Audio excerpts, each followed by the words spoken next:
Thakurgaon stadium মাঠ পরিদর্শন করেন বাংলাদেশ ক্রিকেট বোর্ডের পরিচালক ও জনপ্রিয় সঙ্গীতশিল্পী আসিফ আকবর। বৃহস্পতিবার সকালে পৌর শহরের হাজীপাড়া এলাকায় অবস্থিত শহীদ মোহাম্মদ আলী স্টেডিয়াম মাঠ পরিদর্শন করেন তিনি। পরিদর্শন শেষে দেশব্যাপী ক্রিকেট ছড়িয়ে দেওয়ার কথা জানান বিসিবির এই পরিচালক। এজন্য তরুণ সমাজকে এগিয়ে আসার আহ্বান জানান আসিফ আকবর।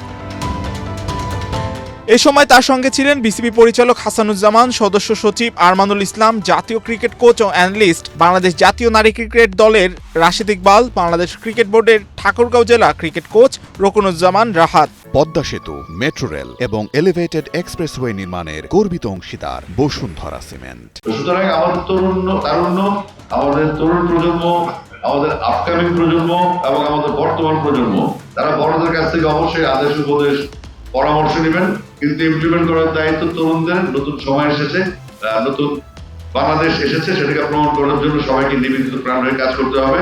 আমিও আছি আপনাদের সাথে, বাংলাদেশ ক্রিকেট বোর্ড সবসময় আপনাদের সাথে থাকবে ইনশাআল্লাহ।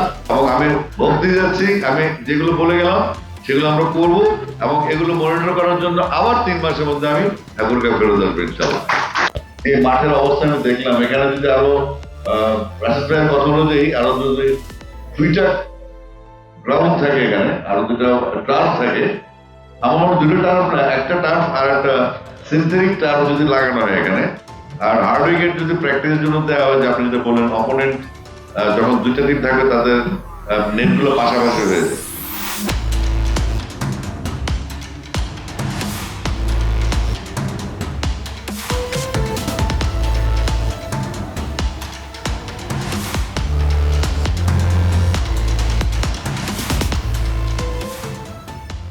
তো সেক্ষেত্রে যেহেতু টুর্নামেন্টের ভ্যালু হিসাবে আমি আজকে ডিক্লেয়ার দিয়ে গেলাম এখানে ঠাকুরগাঁয়ে টুর্নামেন্ট হবে, সেক্ষেত্রে টুর্নামেন্ট করার জন্য যে ফ্যাসিলিটি দরকার সেগুলো আছে একদম জরুরি ভিত্তিতে আমরা এটার কাজ ঢাকায় গিয়ে শুরু করবো এবং আপনারা দ্রুতই খবর পেয়ে যাওয়া যে ঠাকুরগাঁ থেকে আমাদের টুর্নামেন্টের একটা আবহাওয়া তৈরি হচ্ছে বাংলাদেশে ইনশাআল্লাহ। আপনাদের কাছে আমাদের অনুরোধ যে আমাদের উত্তরবঙ্গের বিভাগ রংপুরকে একটু সুদৃষ্টি দিবেন। রংপুর বিভাগ থেকে আমাদের অনেক প্লেয়ার কিন্তু জাতীয় দলে খেলছে।